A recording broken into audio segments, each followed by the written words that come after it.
Manager sacked. No clear direction. What is really going on at Chelsea? Two managers in one season. A fan base that is angry. Ownership that keeps making decisions the football people around them do not agree with. And now a summer transfer window approaching with no permanent manager in place. And Barcelona sniffing around your best striker.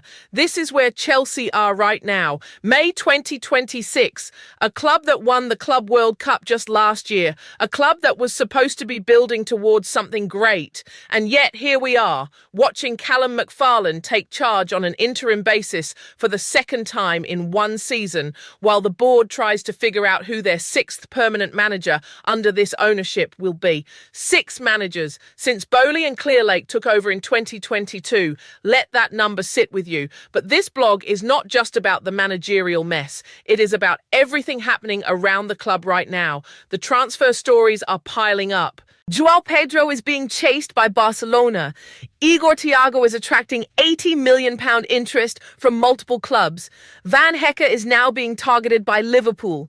And the man who was sacked to make way for Rosenior, Enzo Maresca, had already made his frustrations known before he was shown the door in January. Today, we are going to go through all of it. We are going to talk about the transfer stories, the manager situation, what Maresca said before he left, and what it all means for the club going forward. Grab a drink. This is a long one, but it needs to be said. From Maresca to Rosenior to nobody. How did we get here? To understand the transfer stories properly, you first need to understand the background. Because nothing Chelsea does in the transfer market right now makes sense without knowing what has been happening with the management of the club. Enzo Maresca was appointed Chelsea head coach in June 2024 on a 5-year contract. In his first season, the team won the Conference League and qualified for the Champions League. That is not nothing. That is real progress. But behind the scenes, things were not right. Maresca was reportedly frustrated with the transfer strategy. He had been asking for experienced players, people who had been through big moments and could provide leadership in a dressing room full of talented but very young footballers. The board kept signing young players. The board kept following a model focused on long-term development and potential resale value. And Maresca kept not getting what he felt the squad needed to actually compete. The tension became public. Reports from early in 2026 described a growing rift between Maresca and the Chelsea board over recruitment. Marc Cucurella, one of the more senior players in the squad, had also questioned the club's obsession with young talent publicly. It was not just one person making noise. It was multiple people connected to the club saying the same thing. And then Maresca changed his WhatsApp profile picture. Stay true to your principles and do not sacrifice quality for profit. That was the message. Simple, clear, and pointed directly at the people running the club above him. When your manager is communicating through a WhatsApp status, that is not a healthy working relationship. That is a person who feels like he has run out of other options. Maresca left Chelsea in January 2026. Reports at the time made clear that he did not want to be there anymore. His relationship with the people he worked for had broken down too far. He was not sacked in the traditional sense. He was pushed out because the situation had become impossible. As Sky Sports reported, Maresca felt his relationship with the ownership had broken down beyond repair. Chelsea then brought in Rosenior, the head coach of their sister club Strasbourg in League One. Rosenior had done very well at Strasbourg, winning 51 out of 63 matches and taking them into European football for the first time in 19 years.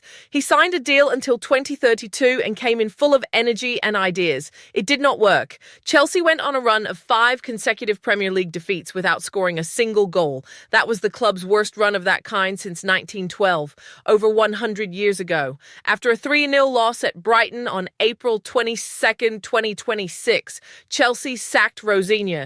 He had been in the job for just 104 days. Rosenior himself had turned on the players after the Brighton game. He called the performance indefensible. He said something needed to change drastically. The club clearly agreed that something needed to change, and that something was him. So now Callum McFarlane is in interim charge for the second time this season. Chelsea are 7th in the league, 7 points off the top 5 and the Champions League places. They do have an FA Cup final against Manchester City coming up in May. But the season as a whole has been a disaster. Names being discussed for the permanent manager role include Andoni Iraola from Bournemouth, Marco Silva from Fulham, Xabi Alonso, Francesco Farioli, who has been doing exceptional work at Porto with a 74% win rate, Oliver Glasner, and even Cesc Fabregas. The club has said they will not rush the appointment. But every day without a permanent manager is another day of uncertainty. Why does all of this matter for the transfer stories? Because a club without a clear football direction, without a permanent manager, and without an agreed strategy is a club that is vulnerable. Other clubs know it, and they will try to take advantage of it. Barcelona want Joao Pedro, and Chelsea cannot afford to lose him now. Let us get into the transfer stories. And the first one is the one that got the most attention online. According to a report from ESPN Brazil, Barcelona's management are heavily interested in Chelsea striker Joao Pedro. He is being considered as a potential replacement for Robert Lewandowski, who is getting older and will inevitably need to be replaced soon. Barcelona are also looking at Alexander Sorloth as an option, but Joao Pedro is reportedly the one their management are most excited about. There is an interesting detail in this story, though. Barcelona actually see Joao Pedro as a plan B, a backup option, if they cannot get their first choice target, Julian Alvarez. So even though the interest is real, he is not even at the top of their list. He is the number 2 option. Think about what that means for a moment. You are a club that is going through chaos. 2 managers sacked in 1 season. Your squad is underperforming. Your fans are protesting against the owners. And even in that situation, clubs like Barcelona look at your striker and think he is good enough to be a backup option for when their first choice falls through. That actually says a lot about how good Joao Pedro is. But the good news, and Chelsea fans can breathe for a second here, is that the club has made it very clear they are not selling. Chelsea has absolutely no intention of letting Joao Pedro go. And the player himself is not thinking about moving. He is focused on finishing the season, preparing for the World Cup with Brazil, and that is it. No negotiations, no interest in leaving. Good. That is exactly the right attitude from both the club and the player. But here is the question that this story raises. Why are clubs like Barcelona even circling around Chelsea players right now? Part of the answer is simply that Joao Pedro is a top-level player. But another part of the answer might be that other clubs sense weakness. When a club has been through 2 managers in 1 season, when the fan base is protesting, when results have been terrible, it creates an opportunity for other clubs to test the waters. Chelsea need to be very firm this summer. Not just with Joao Pedro, but with every important player. The last thing they need on top of everything else is to lose a key player to a rival. That kind of thing can trigger a real collapse in squad morale. What do you think? Would Barcelona eventually come with an offer Chelsea cannot turn down?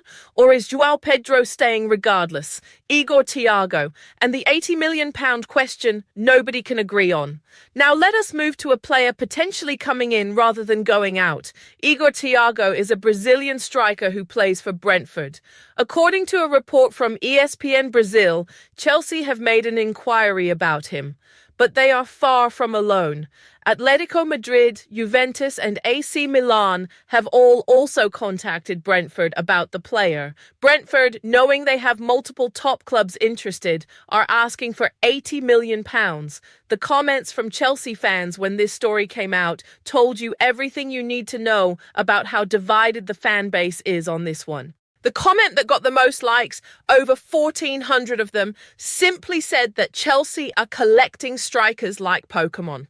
Another highly liked comment said that Joao Pedro is already good enough and the club should be focusing on the left wing side and central midfield instead. And many people pointed out that spending 80 million on Igor Thiago when there are so many other gaps in the squad just does not make sense. And honestly, those fans have a point. Chelsea already have Joao Pedro and Nicholas Jackson as their senior strikers. Adding a third option in that position for £80 million when the defensive cover is thin, when the midfield needs experienced bodies, when the whole club is without a permanent manager, does feel like the wrong priority. There is also the question of whether Igor Thiago is actually worth 80 million. He had a solid enough first season at Brentford. He scored goals. He worked hard. He showed promise. But was it a season that demands that kind of price tag? The fact that Atletico Madrid, Juventus, and Milan are also interested does add credibility to the idea that he is a quality player. Those are serious clubs run by serious people. They do not waste time on players who are not worth the attention. But Chelsea need to be honest with themselves about what the squad actually needs. And right now, with no permanent manager in place, who is even making these decisions? Who is deciding which positions to prioritize? If there is no manager to sit down with and agree on a transfer strategy, how does the club know what it needs? This is the problem with the way Chelsea are structured right now. The sporting directors Paul Winstanley and Lawrence Stewart are leading the process alongside others in the multi-layered structure. But a permanent manager needs to be the one driving the vision for what kind of players come in. Otherwise, you end up buying players for a style of football that the new manager might not want to play. Would you spend 80 million on Igor Thiago? Or would you use that money somewhere else in the squad? Tell us in the comments. Van Hecke is being chased by Liverpool and Chelsea must move fast. This is the transfer story that should worry Chelsea fans the most right now. Jan-Paul Van Hecke is a Dutch central defender at Brighton who has been on Chelsea's radar. He is calm on the ball, good in the air, physically strong, and has developed into one of the most reliable defenders in the Premier League over the past couple of seasons. He is the kind of experienced, consistent defender that Chelsea desperately need, and Liverpool have just entered the race for him. According to Dutch publication Voetbal International, Liverpool manager Arne Slot sees Van Hecke as a very interesting addition to his squad. Liverpool have already made contact with the players' representatives. This is no longer a situation where Chelsea can move at their own pace and pick the right moment. Liverpool are in. The competition is real. Think about what Liverpool would offer Van Hecke compared to Chelsea right now. Liverpool under Arne Slot have had an outstanding season. They are competing at the top of the Premier League. They are in the Champions League. The football is exciting and the squad is full of quality. That is a very attractive destination. But here is the argument for Chelsea that was made in the Post from London will always be blue. And it is actually a strong one. Liverpool already have Virgil van Dijk and Ibrahima Konate. Those are two of the best central defenders in world football. Van Hecke would be coming in as the third choice option at Anfield. He would spend most of his time on the bench waiting for injuries or cup competitions to get minutes. At Chelsea, it is a completely different story. Chelsea need a reliable central defender urgently. With the injuries to Levi Colwill this season exposing just how thin the defensive options are, Van Hecke would walk straight into the starting 11. He would play week in, week out at a high level in the Premier League and potentially in European competition too if Chelsea can qualify. For a player who wants to play regular first-team football and continue developing, Chelsea is the better sporting choice. The question is whether Van Hecke looks at the chaos of the season just gone at Chelsea and feels confident enough to join a club that has had 3 different head coaches this season. That is a fair concern.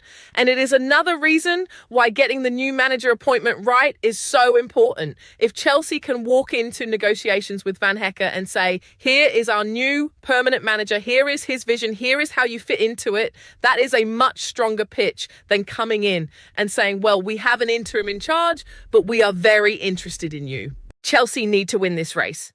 But to win it, they need to sort out the manager situation first. Everything is connected. what Maresca was actually saying and why it still matters. Even though Enzo Maresca is no longer at Chelsea, what he said and what he stood for while he was there is still very relevant, because the problems he was pointing to did not go away when he left. If anything, they got worse. Maresca had been asking Chelsea for more experienced players, not just talented young players, experienced players, people who had played big games, handled big moments, and knew how to lead a dressing room through difficult periods. The club kept signing young talent instead. Now look at what happened when Rosenior came in. 5 consecutive defeats without scoring. A team that was outrun by every single Premier League opponent across 34 matches.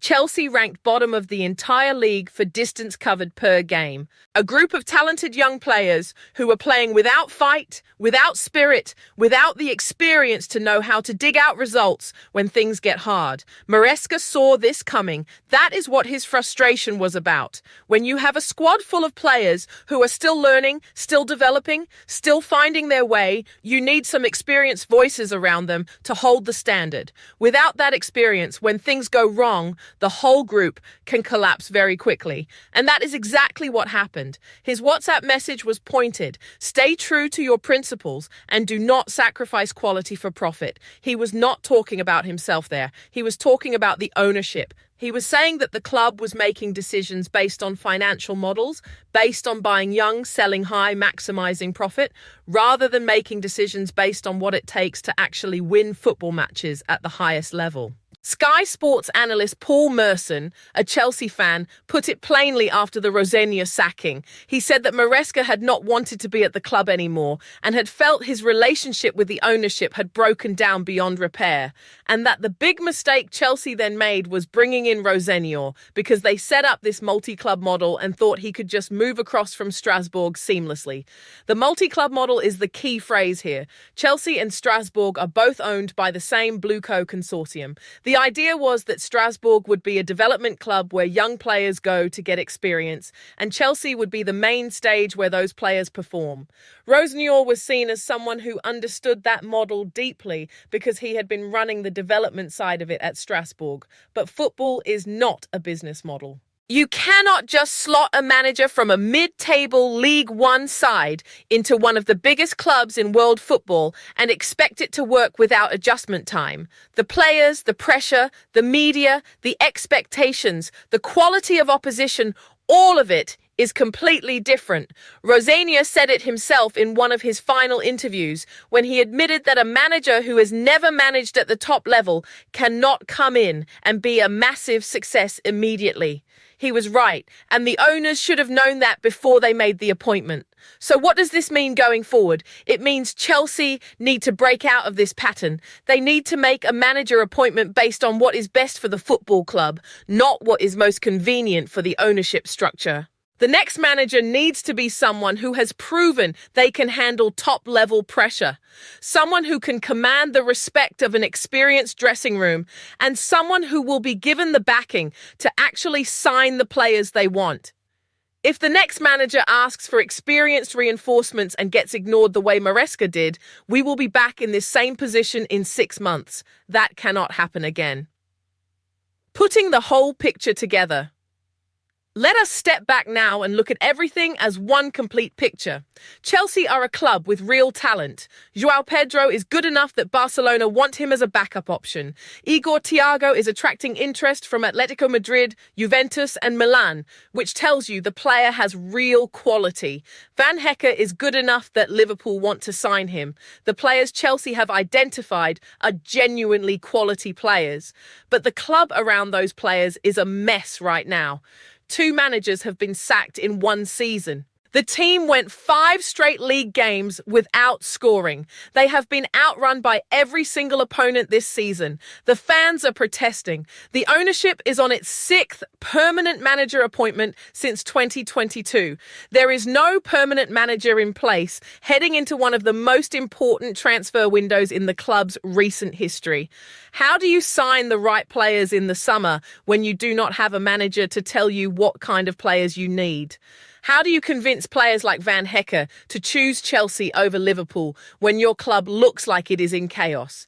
How do you convince Joao Pedro to stay and commit his future when he can see with his own eyes that the club is not in a good place? These are the real questions, and they all come back to the same core problem.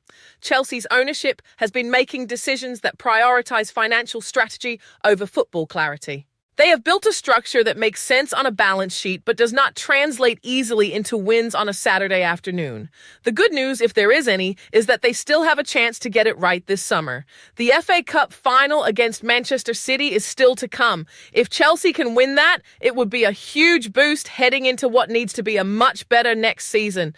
And the manager search, if handled properly, could bring in someone who finally gets the backing and the time to build something real. The names being mentioned are interesting. Francesco Farioli has an outstanding 74% win rate at Porto. Andoni Iraola has done brilliant things at Bournemouth with limited resources. Xabi Alonso won an invincible Bundesliga title and transformed Leverkusen. Any of those three would be an exciting appointment. But Chelsea need to learn from the Rosenior mistake. Do not just pick someone because they fit the ownership model. Pick someone because they are genuinely the best person to take this football club forward. What the fans are saying and why it matters. One of the most honest sources of information about what is really going on at a football club is the comments section on the fan pages, and the reactions to all of these transfer stories have been very telling. On the Joao Pedro Barcelona story, the relief was real. Chelsea fans do not want to lose him. They have seen too many players leave before reaching their full potential at the club. The idea of Barcelona taking one of the few genuine star performers in the current squad is something that worries people deeply. On Igor Thiago, as mentioned already, the dominant feeling was skepticism. Why another striker when there are so many other gaps? One fan summarized it perfectly with the Pokemon comment. Over 1,400 people agreed. That is not a niche opinion. That is the majority view. On Van Hecke, the energy is different. People want this one. A proper, consistent central defender who can start every week and solve the defensive problems that have haunted Chelsea all season. The Liverpool competition has added urgency to the feeling. People want the club to move quickly and get it done. And on the overall manager situation, the fans are exhausted, genuinely tired. 6 managers since 2022. Some of the most passionate, loyal supporters in world football are starting to wonder whether the people running their club actually understand what it takes to build a successful football team. The protests against the ownership are real. They are not just a small group of unhappy people. They represent a growing section of the fan base that has watched this ownership make the same kinds of mistakes repeatedly and is demanding something different. Chelsea fans deserve better, and the way to give them better is to make smarter decisions in the transfer market, in the manager appointment, and in the overall direction of the club. Final thoughts. Chelsea are at a turning point, and the next decision matters more than any other. Here is where we land. Chelsea are a club with real quality in their squad. They have players good enough to attract attention from some of the biggest clubs in European football. They have a fan base that is passionate, knowledgeable, and desperate for success. They have the financial resources to compete at the very highest level, but they are also a club that has made serious mistakes. 2 manager sackings in one season, a transfer strategy that the football people inside the club have publicly disagreed with. A run of form so bad it matched records from over a century ago. And now a summer transfer window approaching without a permanent manager in place. Maresca saw some of this coming. His message about not sacrificing quality for profit was not just about transfers. It was about the whole way the club was being run. It was about putting financial logic ahead of football logic. And while Maresca himself could not make it work in the end, the problem he was pointing to is still very real. The next permanent manager is the most important decision this ownership group has made since they took over in 2022. Get it right, and you give this talented young squad the chance to finally fulfill its potential. Get it wrong, and you are looking at another season of chaos, another manager sacking, and another wave of fan protests. On the transfer front, the priorities seem clear. Keep Joao Pedro. Be very careful about spending 80 million on another striker when there are more urgent needs elsewhere. Move quickly on Van Hecke before Liverpool get ahead of you. And above all, wait for the new manager to be in place before making any big decisions so that the players coming in actually fit the system the manager wants to play. That last point is the most important one. Every signing made without a permanent manager in place is a gamble. You might get lucky. Or you might end up with players who do not fit the new manager's style and need to be moved on again 6 months later. Chelsea have spent hundreds of millions making exactly that kind of mistake already.